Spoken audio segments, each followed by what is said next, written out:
We have former White House communications director under President Obama, Anita Dunn, and former advisor to President George W. Bush and John McCain, Mark McKinnon. Mark is the executive producer and co-host of Showtime's The Circus, which returns for its third season on April 15th, and he is decked out in a very fine-looking hat. Good morning to both of you. Mark, I want to start with you, and I just want to start with what Raj Shah just said there on tape. He's basically saying, look, this is all part of an ongoing background check investigation, so we can't give you the information. Is that right? And does the public deserve answers on when these officials in the White House knew about the abuse allegations? Oh, no, it just makes it worse. I mean, when you say you have information that you can't give out, that raises everybody's antenna. There's three basic rules that we have in the White House for communicating a situation like this. Number one, don't make a bad story worse. And here we are a week after this story broke, still talking about it. Number two, speed kills a bad story. Kill it in the crib. Don't let it walk. Don't let it crawl. Don't let it run circles around you like it is now. And number three, if you change the story, you prolong the story. So we have a situation now where every day, almost every news cycle, we get a new iteration, a new version of what happened, and all that's doing is prolonging and making it look worse. And by the way, this is a comms problem that is in many ways sort of obscuring the bigger problem, which is that we had somebody who didn't have security clearance who had one of the most sensitive positions in the White House. Yes. Who never should have had it. And I do want to get job. into that momentarily, but first with the comms problem, Anita Dunn, you're the perfect person to talk to. You had Hope Hicks's job in the Obama White House. Would there ever have been a scenario where you would be the person crafting the statement about the person on whom the scandal revolves around if you were having a romantic relationship with that person? Why was Hope Hicks the person crafting the statement about Rob Porter? So there are so many questions to unpack right there, Allison. But let's be clear. The White House communications director doesn't get brought into clearance questions or security issues until there's a problem.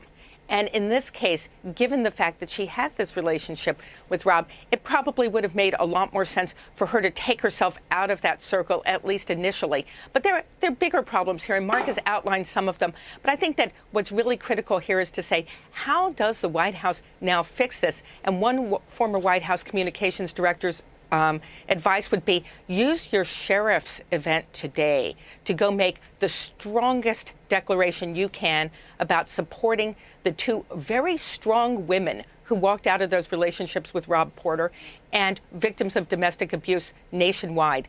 Go fix it today, Mr. President. As Mark says, time is ticking. Anita, that is some great free advice that you are giving, very generous, that you are giving to the Trump White House. And if he does that, if the president does that, does this clean it up? I mean, then can everybody sort of exhale and say, okay, he's finally addressing the victims of domestic violence?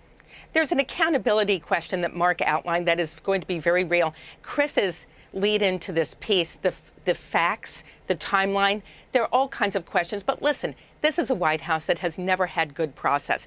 Bad process leads to bad outcomes. In this case, a very, very bad outcome. And they're doing what they like to do. First, blame the media, and then blame the FBI. It's not the FBI's job to make decisions on security clearance. It's the counsel to the chief of staff to the president. So the bad process they have in this White House has led to a disastrous outcome. They can short-term fix this problem, but the bigger problem here is actually the fact that they thought it was okay to have this person in an extremely sensitive job that sees every document that goes to the president, the gatekeeper. So, Mark, that leads to your issue, which is how can this guy have been functioning without full security clearance? I mean, is that commonplace that after a year, somebody with this much access to the president wouldn't have security clearance? And what is the danger? No, it's not commonplace at all. I can tell you for sure that nobody with any sort of sensitive position in the Bush White House would have served in that position without full FBI security clearance. And this goes to a deeper problem, I think, which is that there's just a general staffing problem with this administration. In other words, they're having trouble getting good people and getting good people to stay. And therefore, I think they get into situations where they have people like Porter in the position that he was because they thought that he did a good job, and they thought, oh boy, here's a guy who handles the paper well, and let's just kind of obscure some issues in his past that may be problematic. This White House now has 34% turnover in the first year of its administration, which is 3 times the worst administration before that, which was Ronald Reagan. That bears repeating. 34% of turnover for high-ranking aides and officials. So that tells you something. And Anita, just to be clear about what you were saying about they're pinning it on the FBI, right? So you heard Raj Shah there, you've heard Sarah Sanders. Well, the FBI was in charge of the security clearance. That seems to be what they're saying to try to get out of why Don McGahn didn't act on this if he knew about it for a year, why John Kelly didn't act sooner. So just help us understand, because you were in the White House in this role, does the White House grant security clearance or does the FBI? The FBI doesn't grant the security clearance. At the end of the day, the decision is with the White House. And the reality is that from January 2017, when Rob Porter first reportedly told Don McGahn about these issues, there's no way this White House should have had this person in that position. There just isn't. And as the FBI background process confirmed the very serious nature of what he had done, there's no way he should have been in this position. So, Anita, what does it say that they did have him in this position? What does that tell you about how seriously they took these allegations? Who can know what was going through their minds? But what we can infer from the fact that they kept him in this position is that clearly domestic abuse is not an issue that they take seriously when it's compared to having someone who they think is moving paper well. And that's a value judgment that I think women across this country are going to remember as they head for the polls this fall. Mark, what's the upshot here for you that they kept him in this position knowing about these allegations?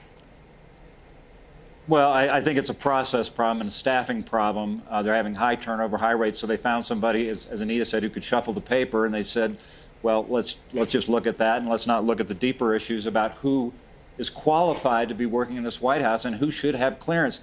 And that has been a problem at the very beginning. I mean, the White House, more than any operation in the country, obviously, needs to have a really buttoned-up process. Process is important in a White House, as Anita can testify. And if you screw up the process, it leads to bigger problems like this. And so, I mean, I understand that you're saying that it's process. And so many people, though, Anita, see it as deeper than that. That there is generally, when the president has to come out on a side, he, as we've seen in the past and in this, takes the side of the accused, not the side of the women who are making the allegations. This is a president who had the press brought into his event last Friday so he could talk about how victimized Rob Porter was. This is a president who has been tweeting on all kinds of issues since the end of last week, including his thoughts on due process and the Me Too movement and raising issues around that. This is a president who, as recently as this morning, has tweeted about infrastructure and DACA. So we know he hasn't lost his phone. We know he still has his ability to communicate, but he hasn't said one word supporting directly the women who suffered domestic abuse. And that tells you all you need to know about this White House and this president. Mark, the first wife of Rob Porter has felt compelled to go public and write an op-ed in the Washington Post. I think that we need to just talk about how striking that is for victims of domestic violence, even if you want to call them alleged victims of domestic violence, because of the stigma attached to that. But she was so disheartened by what the women in the White House had said. Kellyanne Conway saying that she doesn't worry about Hope Hicks because Hope Hicks is a strong woman. Here is what Colby Holderness, the first wife, part of what she's saying in this op-ed. Monday, White House Press Secretary Sarah Huckabee Sanders again declined to say whether the president believes Jennifer Willoughby, the second wife, and me. While I cannot say I am surprised, I expected a woman to do better.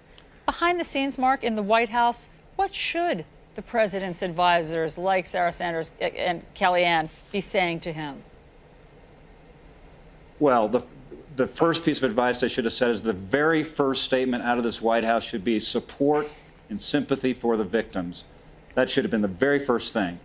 And the fact that we have the victims still talking about how this White House has failed to come to their support in any fashion, any kind of statement of support, still 7 days later, just testifies to a much greater problem in the White House, which is a tendency and a reflex to defend the perpetrators and not the victims. Okay, Anita Dunn, Mark McKinnon, thank you very much for sharing your expertise from inside the White House with us.